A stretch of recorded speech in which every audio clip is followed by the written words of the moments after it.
Selamat datang di channel YouTube Kak Sandy dan ini adalah episode ke-20 untuk buku Atomic Habits karya James Clear audiobook. Buat kalian yang belum dengerin episode 1 sampai episode 19, aku saranin buat dengerin dulu biar nggak kelewatan sama informasi yang ada di bukunya. Tolong bantuannya ya untuk like, comment, share, dan subscribe untuk membantu membangun channel YouTube ini sehingga bisa memberikan manfaat tidak hanya untukmu tapi juga untuk orang-orang di sekitarmu. Yuk langsung ke videonya. Namun melakukannya dengan mata tertutup supaya mereka mendapat berfokus pada ratusan variabel yang timbul selama operasi. Namun, setelah kebiasaan berhasil dikuasai, Anda harus kembali ke bagian pekerjaan yang lebih sulit dan mulai membangun kebiasaan berikutnya. Menjadi ahli adalah proses menyempitkan fokus ke elemen kesuksesan yang sangat kecil, mengulangnya sampai Anda menginternalkan keterampilan itu, lalu menggunakan kebiasaan baru ini sebagai landasan untuk maju ke batas pengembangan Anda berikutnya. Tugas-tugas lama menjadi lebih mudah pada putaran kedua, tapi tidak menjadi lebih mudah secara keseluruhan karena sekarang Anda menumpahkan energi ke tantangan berikutnya.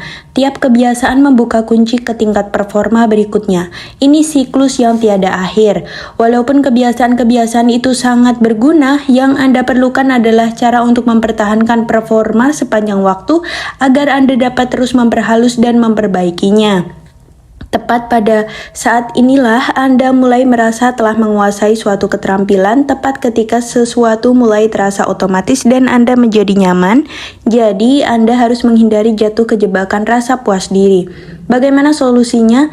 Buat sistem untuk refleksi dan peninjauan ulang. Cara meninjau ulang kebiasaan dan membuat penyesuaian. Pada 1986, Los Angeles Lakers memiliki salah satu tim bola basket paling berbakat yang pernah terbentuk, tapi mereka jarang dikenang karena hal itu. Tim itu memulai musim kompetisi NBA 1985 sampai 1986 dengan rekor 29-5 yang menakjubkan. Para ahli berkata kami mungkin tim terbaik dalam sejarah bola basket, kata pelatih kepala Pat Riley usai musim kompetisi berakhir. Sungguh di luar dugaan, Lakers tersandung-sandung dalam pertandingan final di tahun 1986 dan kalah di Western Conference Final. Tim terbaik dalam sejarah bola basket, bahkan tidak berhasil ikut dalam kejuaraan NBA. Setelah pukulan itu, Riley tidak mau lagi mendengar tentang betapa berbakat pemain-pemainnya dan seberapa menjanjikan tim yang dipimpinnya. Ia tidak ingin melihat kilau-kilau kecemerlangan itu disusul dengan penurunan performa secara bertahap. Ia ingin Lakers tampil maksimal sesuai potensi mereka.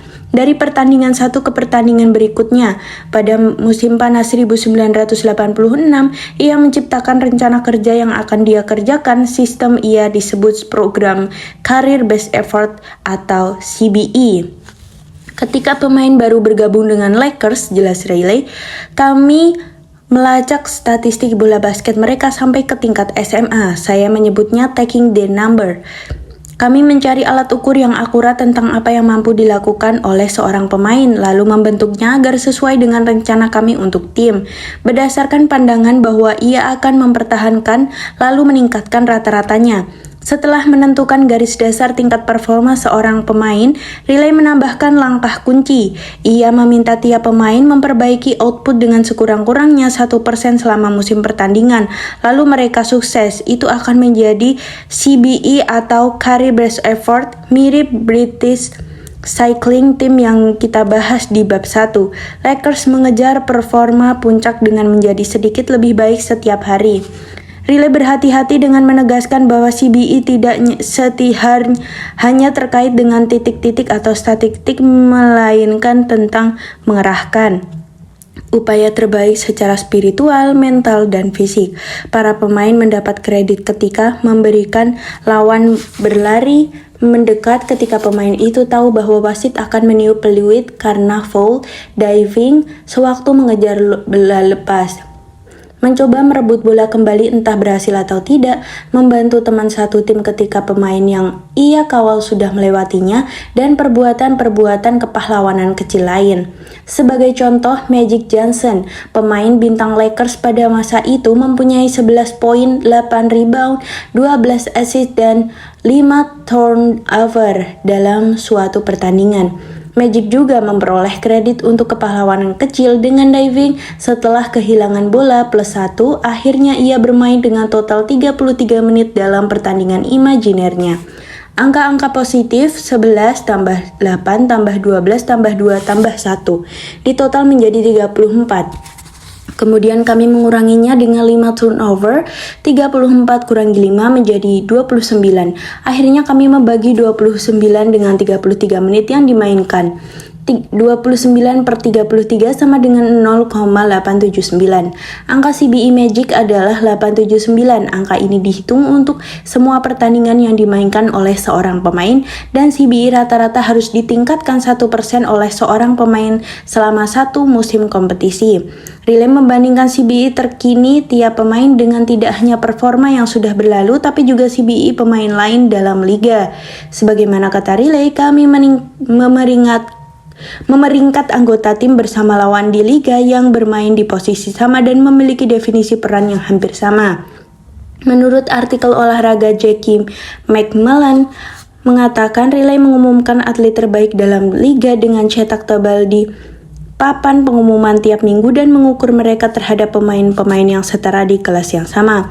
Pemain yang solid dan andal umumnya memperoleh skor 600-an, sedangkan pemain elit memperoleh skor sekurang-kurangnya 800. Magic Johnson yang menghasilkan 138 triple-double selama karirnya sering mendapat nilai lebih dari 1000.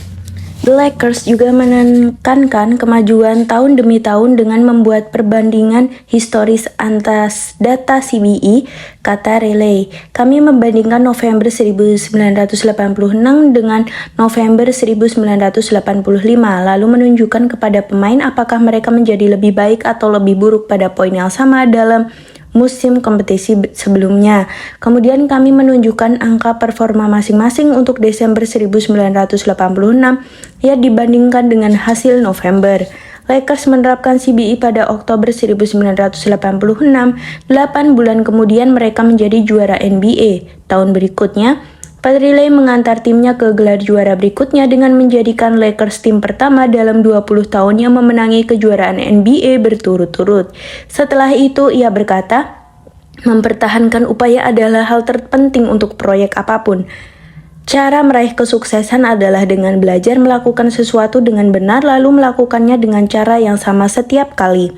Program CBE adalah contoh utama kekuatan refleksi dan peninjauan ulang. Pemain-pemain Lakers memang berbakat. CBE membantu mereka mendapatkan apa yang mereka miliki secara maksimal dan memastikan kebiasaan-kebiasaan mereka terus membaik, bukannya menurun. Refleksi dan peninjauan ulang memungkinkan perbaikan jangka panjang atas semua kebiasaan karena membuat Anda menyadari kesalahan Anda dan membantu Anda mempertimbangkan cara-cara yang mungkin untuk memperbaiki.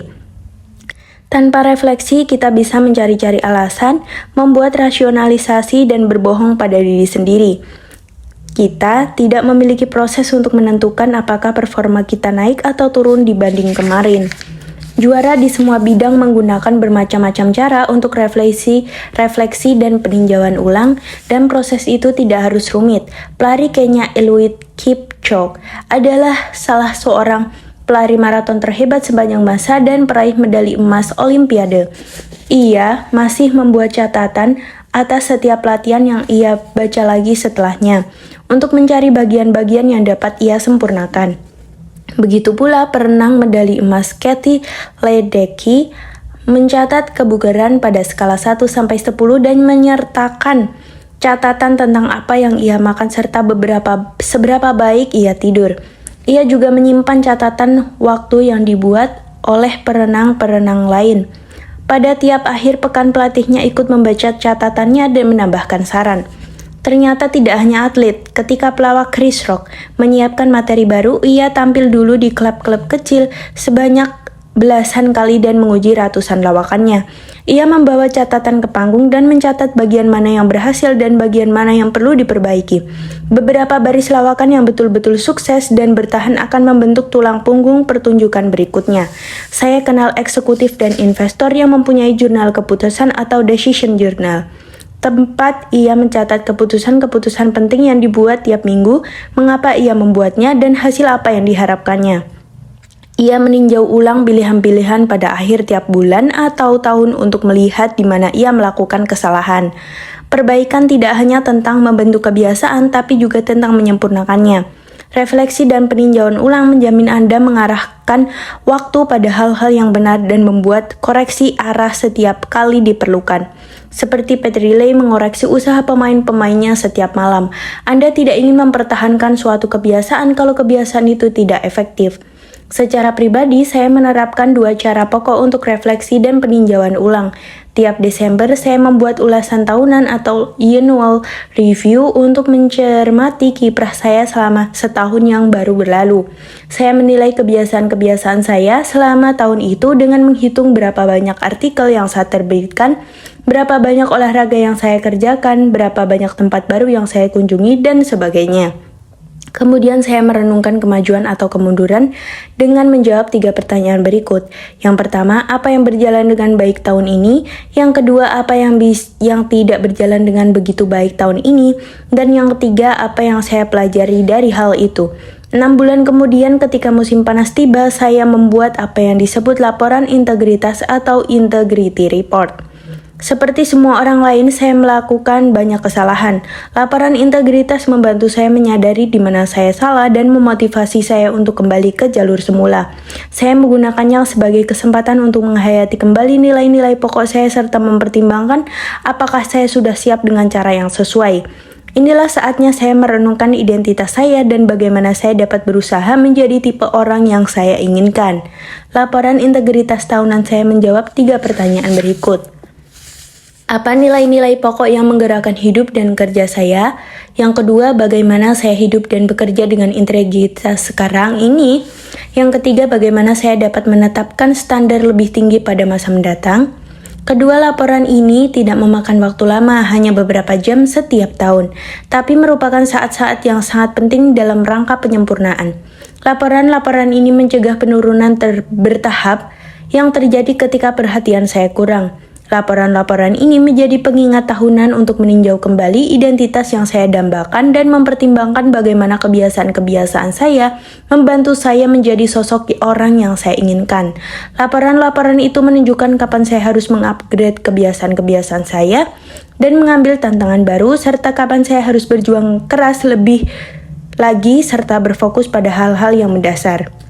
Refleksi juga dapat memberi kita perspektif yang benar. Kebiasaan sehari-hari berperan besar karena strukturnya yang kompleks. Tapi terlalu mencemaskan pilihan sehari-hari itu seperti melihat diri dalam cermin pada jarak yang terlalu dekat. Anda dapat melihat setiap cacat dan melupakan gambaran yang lebih besar.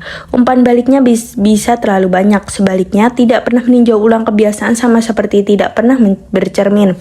Anda bisa tidak menyadari kesalahan-kesalahan yang mudah diperbaiki, noda kecil pada kemeja Anda, sisa makanan pada gigi Anda. Umpan baliknya bisa terlalu sedikit. Refleksi dan peninjauan ulang secara berkala itu seperti cermin.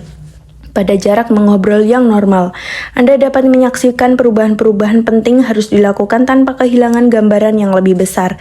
Yang diinginkan adalah memandang sebuah gunung secara keseluruhan, bukan terobsesi pada tiap puncak dan lembahnya. Akhirnya, refleksi dan peninjauan ulang menawarkan waktu yang ideal untuk melihat kembali aspek-aspek paling penting dalam perubahan perilaku atau identitas. Cara membongkar keyakinan yang menghambat. Pada awalnya, mengulang kebiasaan itu penting untuk membangun bukti tentang identitas yang Anda kehendaki. Bagaimanapun, ketika Anda sudah mengenakan identitas baru itu, keyakinan-keyakinan yang sama dapat menghambat Anda dalam perjalanan ke tingkat pertumbuhan berikutnya. Ketika bekerja melawan Anda, identitas Anda menciptakan semacam kesombongan yang mendorong penyangkalan terhadap titik-titik lemah dan mencegah Anda mengalami pertumbuhan yang sesungguhnya. Ini salah satu kekurangan terbesar sewaktu kita membangun kebiasaan. Makin suci suatu gagasan bagi kita, artinya makin dalam ikatannya terhadap identitas kita, makin kuat kita mempertahankannya terhadap kritik. Anda melihatnya di setiap industri. Guru yang mengabaikan metode-metode pengajaran yang inovatif dan bertahan pada program pengajaran yang sudah lama ia kuasai. Manajer veteran yang bertekad bekerja sesuai caranya, dokter bedah yang tidak menghiraukan gagasan mitranya yang lebih muda, kelompok musik yang menghasilkan album pertama yang luar biasa, tapi lalu tidak berkembang. Makin erat kita berpegang pada suatu identitas, makin sulit kita untuk tumbuh lebih dari itu. Satu solusinya adalah menjadikan salah satu aspek dalam identitas Anda sebagai bagian terbesar tentang siapa diri Anda. Dalam kata-kata investor Paul Graham, jaga supaya identitas Anda tetap kecil. Semakin Anda membiarkan identitas tunggal mendefinisikan Anda, makin kecil kemampuan Anda untuk beradaptasi ketika kesulitan mengadang. Bila Anda mengikatkan segala sesuatu pada suatu tujuan, seorang mitra di perusahaan atau yang lain, kegagalan dalam hal itu akan meruntuhkan Anda. Bila Anda pemakan sayuran lalu mengalami kondisi kesehatan yang memaksa Anda mengubah pola makan, Anda akan mengalami krisis identitas. Ketika berpegang terlalu kuat pada satu identitas, Anda menjadi rapuh. Kehilangan satu hal itu akan membuat Anda kehilangan jati diri. Selama sebagian besar masa muda saya, menjadi atlet adalah bagian utama identitas saya. Setelah karir bisbol saya berakhir, saya berjuang mencari jati diri saya. Ketika Anda mengerahkan seluruh hidup untuk mendefinisikan diri ke satu arah dan hal itu tiba-tiba buyar, siapakah Anda sekarang? Veteran militer dan mantan pebisnis melaporkan perasaan-perasaan serupa. Jika identitas Anda terbungkus dalam keyakinan seperti aku prajurit yang hebat, apa yang terjadi ketika masa bakti Anda berakhir? Bagi banyak pengusaha, identitas mereka kurang lebih di sekitar kalimat aku sang CEO atau aku sang pendiri. Bila Anda menghabiskan semua waktu terjaga Anda untuk bisnis, apa yang akan Anda rasakan setelah menjual perusahaan itu? Kunci dalam mitigasi kehilangan identitas ini adalah mendefinisikan ulang diri Anda sedemikian sehingga Anda harus mempertahankan aspek-aspek penting identitas Anda, bahkan jika peran khas Anda berubah. Aku seorang atlet menjadi aku tipe orang yang bermental tangguh dan menyukai tantangan fisik. Yang kedua, aku prajurit yang hebat berubah menjadi aku tipe orang yang disiplin, dapat diandalkan dan hebat dalam tim. Yang ketiga, aku seorang CEO berubah menjadi aku tipe orang yang membangun dan menciptakan sesuatu. Bila dipilih secara efektif, identitas dapat menjadi luas bahkan rapuh. Seperti air mengalir melewati rintangan, identitas Anda menyesuaikan diri terhadap situasi bukan menentangnya. Berikut kata mutiara dari Tao Te Ching yang mewadahi gagasan tadi dengan sempurna. Manusia terlahir dalam keadaan lunak dan lentur. Ketika mati mereka keras dan kaku. Tumbuhan terlahir lembut dan luwes. Ketika mati mereka rapuh dan kering. Jadi siapapun yang kaku dan tidak luas adalah pengikut kematian. Siapapun yang lembut dan lentur adalah pengikut kehidupan. Yang keras dan kaku akan dipatahkan, yang lunak dan lentur akan menang. Lao Tzu. Kebiasaan memberikan sejumlah manfaat, tapi sisi negatifnya adalah dapat mengunci kita pada pola pikir dan bertindak yang sudah ada. Bahkan meskipun dunia sekitar telah berubah, tidak ada yang permanen. Hidup senantiasa berubah. Anda perlu secara berkala memeriksa kembali untuk melihat apakah kebiasaan dan keyakinan lama masih bekerja bagi Anda. Tidak memiliki kesadaran diri adalah racun. Refleksi dan peninjauan ulang adalah obatnya. Ringkasan bab. Yang pertama, sisi positif kebiasaan adalah kita dapat melakukan sesuatu tanpa berpikir. Sisi negatifnya adalah kita mengabaikan peluang terjadinya kesalahan-kesalahan kecil. Yang kedua, kebiasaan plus praktik disengaja sama dengan penguasaan. Yang ketiga, refleksi dan peninjauan ulang adalah proses yang memungkinkan Anda tetap menyadari performa Anda sejalan dengan waktu. Yang keempat, makin kencang kita berpegang pada suatu identitas, makin sulit bagi kita untuk tumbuh. Kesimpulan, rahasia agar hasil berkelanjutan. Ada kisah Yunani kuno yang dikenal sebagai paradoks Sorry Test, yang bicara tentang pengaruh aksi kecil ketika diulang cukup sering. Salah satu rumusan paradoks itu adalah sebagai berikut. Dapatkah sebuah koin menjadikan seseorang kaya? Bila Anda memberi seseorang setumpuk koin bernilai Rp1.000, Anda tidak akan mengatakan bahwa ia kaya. Namun bagaimana jika Anda menambahkan setumpuk lagi, dan setumpuk lagi? Terus seperti itu. Pada suatu ketika Anda harus mengikuti bahwa tak seorang pun dapat menjadi kaya kecuali koin dapat menjadikannya demikian. Kita bisa mengatakan hal yang sama untuk atomic habit. Dapatkah perubahan yang sangat kecil mengubah hidup Anda? Mustahil Anda akan mengiyakannya. Namun, bagaimana kalau Anda menambahkan satu lagi, dan satu lagi, dan satu lagi pada suatu ketika? Anda harus mengakui bahwa hidup Anda berubah berkat satu perubahan kecil. Yang dipandang penting dalam perubahan perilaku bukanlah 1% perbaikan tunggal, melainkan ribuan perbaikan seperti itu. Sekumpulan atomic habit yang saling bertumpuk yang belakangan masing-masing menjadi unit dasar dalam sistem keseluruhan yang penting. Pada awalnya perbaikan-perbaikan kecil seringkali terkesan tak bermakna karena tergilas oleh bobot sistem. Sekeping koin tidak akan menjadikan Anda kaya. Suatu perubahan positif seperti meditasi selama 1 menit dan membaca buku halaman tiap hari mustahil menjadikan perbedaan yang bisa terdeteksi. Bagaimanapun sedikit demi sedikit ketika Anda terus menambah selapis perubahan kecil ke atas yang sudah ada, timbangan hidup mulai berubah. Tiap perbaikan seperti menambahkan sebutir pasir ke sisi positif pada timbangan, pelan-pelan bergerak ke arah yang menguntungkan bagi Anda. Akhirnya bila konsisten, Anda akan meraih tipping point. Tiba-tiba mempertahankan kebiasaan baik menjadi terasa mudah. Bobot sistem bekerja bagi Anda, bukan melawan Anda. Sepanjang pembahasan buku ini, kita menyaksikan puluhan cerita tentang orang-orang yang berprestasi puncak. Kita mendengar tentang peraih medali emas olimpiade, seniman peraih penghargaan, tokoh bisnis, dokter penyelamat nyawa, dan komedian masyhur yang menggunakan ilmu kebiasaan-kebiasaan kecil untuk menguasai keahlian mereka dan mengangkat mereka ke posisi puncak di bidang masing-masing. Tiap orang, tim, dan perusahaan yang kita bahas telah menghadapi lingkungan yang berbeda, tapi akhirnya maju dengan cara yang sama, melalui komitmen untuk meraih perbaikan-perbaikan sangat kecil secara berkelanjutan dan tanpa kenal lelah. Kesuksesan bukanlah sasaran yang harus diraih atau garis finish yang harus diseberangi. Kesuksesan adalah sistem yang harus disempurnakan. Proses tak berujung yang harus ditingkatkan.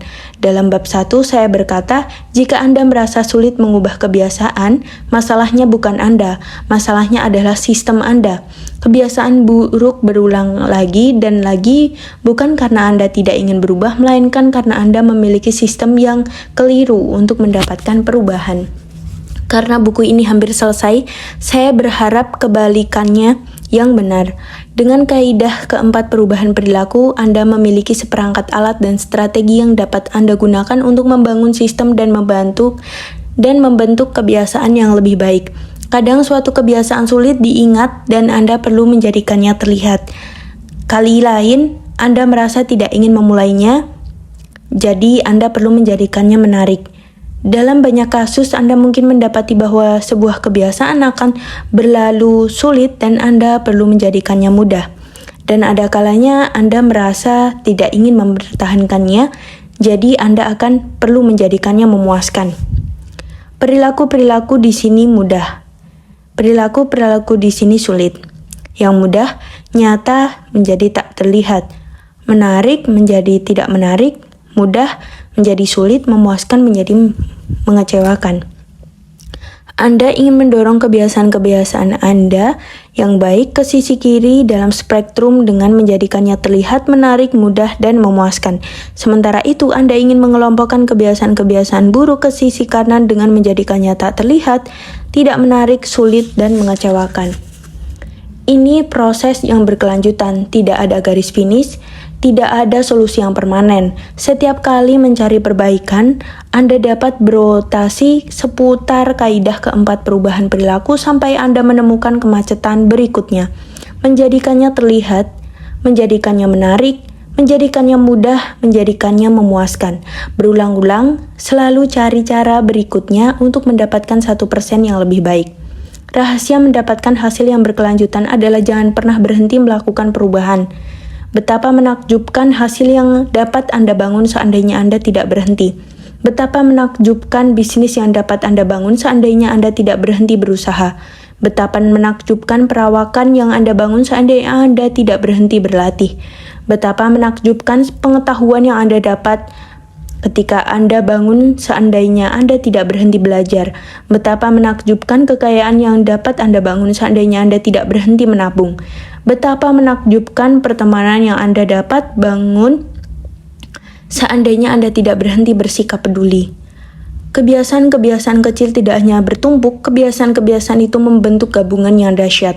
Itulah kekuatan di balik Atomic Habits, perubahan-perubahan sangat kecil, hasil-hasil yang menakjubkan.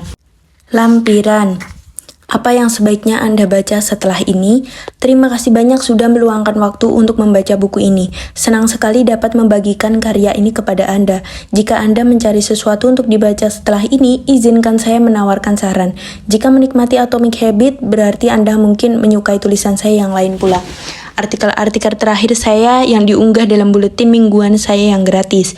Pelanggan buletin saya juga adalah orang pertama yang akan mendengar tentang buku serta proyek terbaru saya. Akhirnya, selama karya sendiri, setiap tahun saya mengirimkan daftar buku favorit saya dari penulis lain dalam berbagai topik. Anda dapat mendaftarkan diri di atomichabits.com atau newsletter. Pelajaran-pelajaran kecil dari 4 kaidah. Dalam buku ini saya memperkenalkan model 4 langkah untuk perilaku manusia. Petunjuk, gairah, tanggapan, ganjaran. Kerangka ini tidak hanya mengajarkan kita cara menciptakan kebiasaan-kebiasaan baru, tapi juga menyingkapkan sejumlah wawasan menarik tentang perilaku manusia.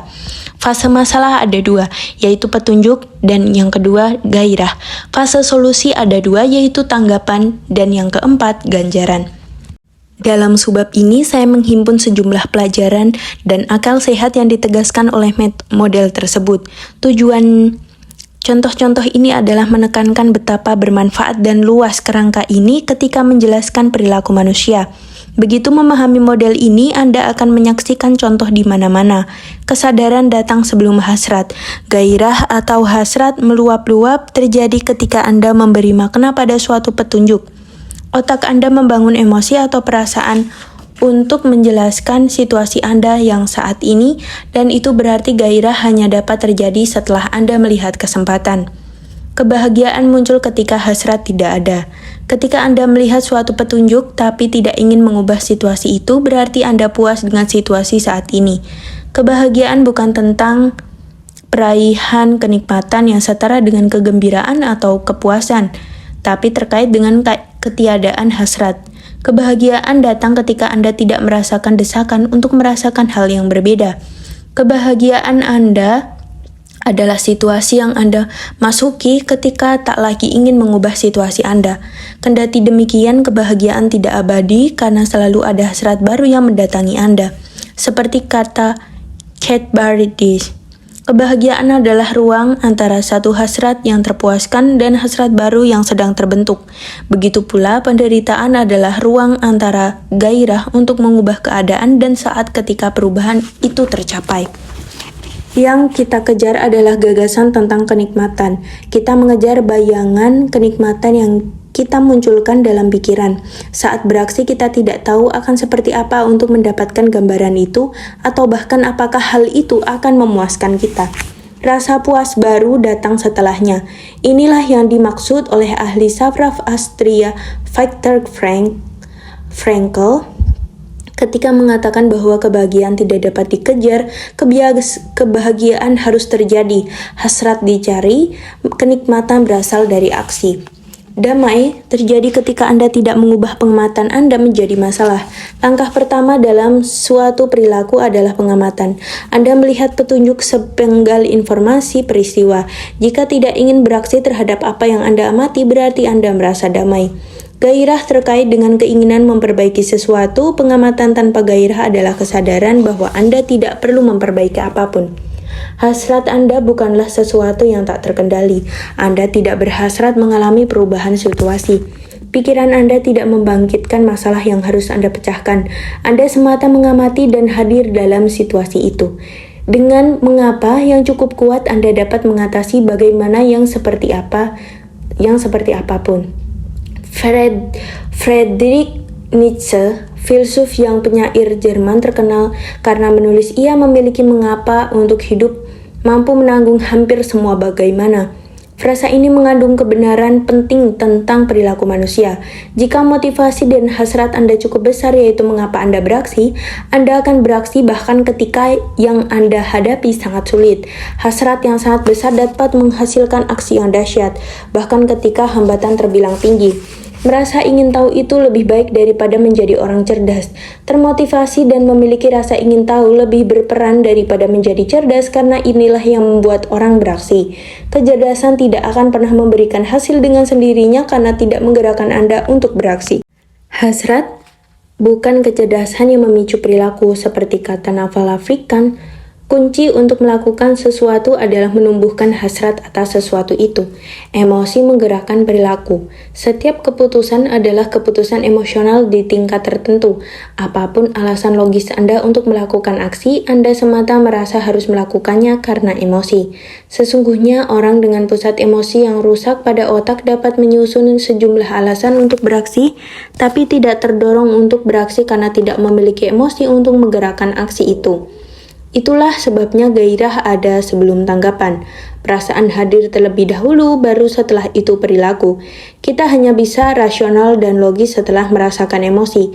Modus primer otak adalah merasa, modus sekundernya adalah berpikir. Tanggapan pertama kita, bagian bawah sadar otak yang cepat, adalah mengoptimalkan perasaan dan membuat antisipasi tanggapan kedua kita. Bagian otak sadar yang lambat adalah bagian yang melakukan berpikir. Psikolog menyebutnya sistem 1, perasaan dan penilaian cepat, versus sistem 2, analisis rasional. Perasaan datang terlebih dahulu, sistem 1. Rasionalitas mengintervensi sesudahnya, sistem 2.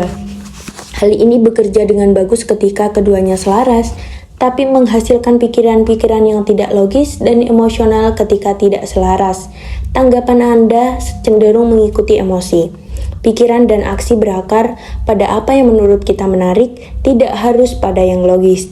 Dua orang dapat melihat perangkat fakta yang sama tapi bereaksi dengan sangat berbeda karena mengolah fakta-fakta itu melalui penyaring emosi yang unik. Ini satu alasan meminta menggunakan emosi biasanya lebih manjur daripada meminta menggunakan akal. Jika suatu topik membuat seseorang merasa emosional, ia jarang tertarik pada data yang terkait. Ini sebabnya emosi dapat menjadi ancaman bagi pembuatan keputusan yang bijak. Ditinjau dari sudut lain, kebanyakan orang percaya bahwa tanggapan yang masuk ke akal adalah tanggapan yang menguntungkan mereka. Tanggapan yang memuaskan hasrat mereka. Menghadapi situasi dari posisi emosi lebih netral memungkinkan Anda mendasarkan tanggapan itu pada data, bukan pada emosi. Penderitaan mendorong kemajuan. Sumber semua penderitaan adalah hasrat untuk mengubah situasi. Penderitaan juga sumber untuk semua kemajuan. Hasrat untuk mengubah situasi adalah kekuatan yang Anda gunakan untuk mengambil tindakan. Keinginan mendapatkan lebih banyaklah yang mendorong manusia mencari perbaikan, mengembangkan teknologi baru, dan mencapai tingkat yang lebih tinggi. Dengan gairah kita kecewa tapi tergerak untuk bertindak. Tanpa gairah kita puas tapi tidak memiliki ambisi. Tindakan Anda mengungkapkan betapa besar keinginan Anda. Bila Anda terus mengatakan sesuatu adalah prioritas tapi tidak pernah melakukannya, berarti Anda tidak sungguh menginginkannya. Sudah waktunya membuka percakapan yang jujur dengan diri sendiri. Tindakan Anda mengungkapkan motivasi sejati Anda. Ganjaran ada di ujung lain pengorbanan. Tanggapan pengorbanan energi selalu mendahului ganjaran pengumpulan sumber daya. Ganjaran hanya datang setelah energi dikerahkan. Pengendalian diri itu sulit karena langkah ini tidak mendatangkan kepuasan. Ganjaran adalah hasil yang membuat gairah terpuaskan. Ini menjadikan pengendalian diri tidak efektif karena menghalangi keinginan, biasanya tidak memecahkannya. Menghalangi godaan tidak memuaskan hasrat. Langkah itu semata mengabaikannya. Pengendalian diri menciptakan ruang untuk berlalunya hasrat. Pengendalian diri menuntut Anda melepaskan hasrat, bukan memuaskannya. Harapan kita menentukan kepuasan kita. Kesengajaan antara gairah dan ganjaran yang akan kita terima menentukan seberapa besar kepuasan yang kita rasakan sesudah melakukan tindakan. Bila kesesuaian antara harapan dan hasil bersifat positif, ada kejutan dan ketakjuban, berarti kita lebih mungkin mengulang suatu perilaku di masa mendatang. Bila kesesuaian itu negatif, ada kekecewaan dan frustrasi, berarti kecil kemungkinan kita melakukan hal seperti itu lagi. Seperti contoh, kita berharap mendapatkan $10 lalu mendapatkannya $100.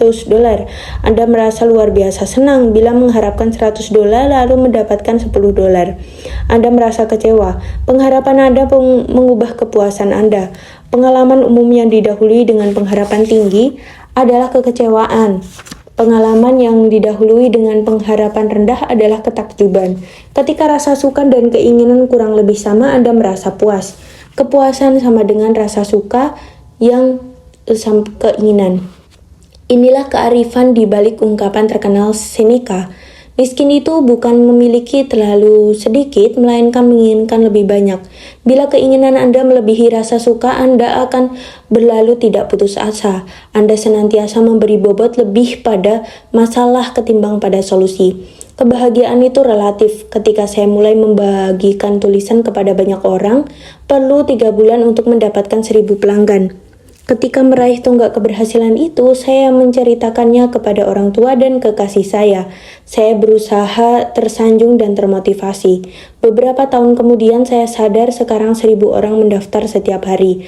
Namun saya bahkan tidak berpikir untuk memberitakannya kepada siapapun. Itu terasa normal. Saya mendapatkan hasil 10 kali lebih cepat daripada sebelumnya. Tapi kegembiraan saya hanya bertambah sedikit. Baru beberapa hari kemudian saya sadar betapa absurd rasanya ketika saya tidak merayakan sesuatu yang beberapa tahun sebelumnya hanya suatu mimpi yang mustahil. Nyeri akibat kegagalan berkolerasi dengan tingginya pengharapan. Ketika hasrat itu tinggi, sakit rasanya ketika hasilnya tidak Anda sukai. Gagal mendapatkan sesuatu yang Anda inginkan mendatangkan rasa sakit lebih daripada gagal mendapatkan sesuatu yang sebelumnya tidak begitu Anda pikirkan. Ini sebabnya orang mengatakan saya tidak ingin berharap lagi. Perasaan datang sebelum dan sesudah perilaku. Sebelum mengambil tindakan, ada perasaan yang memotivasi Anda untuk melakukannya, gairah, hasrat, nafsu, atau sekedar keinginan. Setelah beraksi, ada perasaan yang mengajari Anda untuk mengulang tindakan itu di masa mendatang. Rasa dihargai. Petunjuk, gairah atau perasaan, tanggapan, ganjaran, atau perasaan. Apa yang kita rasakan berpengaruh terhadap apa yang kita lakukan, dan apa yang kita lakukan berpengaruh terhadap apa yang kita rasakan. Hasrat yang memulai. Kenikmatan yang mempertahankan. Ingin dan suka adalah dua hal yang menggerakkan perilaku. Kalau tidak ingin, Anda tidak punya alasan untuk melakukannya. Hasrat dan keinginanlah yang memicu perilaku. Namun kalau hasilnya tidak dapat dinikmati, Anda tidak punya alasan untuk mengulangnya. Kenikmatan dan kepuasanlah yang mempertahankan perilaku. Merasa termotivasi membuat Anda beraksi, merasa sukses membuat Anda mengulanginya. Harapan menurun sejalan dengan pengalaman, kemudian digantikan oleh penerimaan. Pertama kali suatu kesempatan muncul, ada harapan tentang apa yang dapat terjadi. Harapan atau keinginan Anda didasarkan hanya pada janji. Ketika kesempatan itu datang lagi, harapan Anda didasarkan pada realitas. Anda mulai memahami bagaimana proses bekerja dan harapan Anda lambat laun digantikan dengan ramalan yang lebih akurat dan penerimaan atas hasil yang mungkin. Ini salah satu alasan kita tetap berharap pada skema tercanggih untuk lekas kaya atau lekas ramping. Rencana-rencana baru menawarkan harapan karena kita tidak memiliki pengalaman untuk mendasarkan harapan. Strategi-strategi baru terkesan lebih menarik daripada rencana-rencana lama karena rencana-rencana baru dapat memiliki harapan yang tak terbatas, seperti kata Aristoteles. Orang muda mudah dikelabuhi karena mereka lekas berharap. Barangkali ini dapat direvisi menjadi orang muda mudah dikelabuhi karena mereka hanya berharap. Mereka tidak memiliki pengalaman sebagai tempat untuk melandaskan harapan. Pada awalnya yang Anda miliki hanya harapan. Bagaimana menerapkan gagasan-gagasan ini pada bisnis? Selama bertahun-tahun saya telah berbicara di perusahaan-perusahaan yang masuk daftar Fortune 500 dan perusahaan-perusahaan rintisan yang baru tumbuh tentang bagaimana menerapkan ilmu small habit ini untuk menjalankan bisnis lebih efektif dan membangun produk yang lebih baik.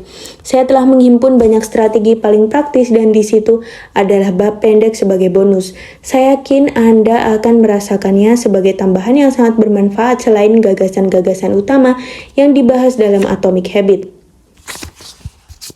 Bagaimana menerapkan gagasan-gagasan ini dalam mengasuh anak? Salah satu pertanyaan paling umum yang saya dengar dari pembaca antara lain, bagaimana saya membuat anak-anak saya melakukannya? Gagasan dalam Atomic Habits dimaksudkan untuk diterapkan secara luas, bukankah remaja juga manusia? Yang berarti Anda pastinya dapat menjumpai banyak strategi yang berguna dalam pokok pembahasan. Artinya menjadi orang tua memiliki tantangan sendiri. Sebab bab bonus saya merangkum paduan singkat tentang bagaimana menerapkan gagasan-gagasan ini khusus untuk kegiatan menjadi orang tua yang Anda dapat mengunduh bab ini di atomichabbits.com/parenting. Terima kasih untuk buku Atomic Habits-nya sudah selesai. Terima kasih sudah mendengarkan. Jangan lupa like, comment, share, dan subscribe. Dan semoga ilmu-ilmu yang diberikan oleh James Clear dalam bukunya Atomic Habits dapat memberikan manfaat untuk kamu dan tidak hanya untuk kamu, dan juga bermanfaat untuk orang-orang di sekitar kamu. Sukses selalu yuk! Sekarang kita mulai terapkan untuk Atomic Habits-nya.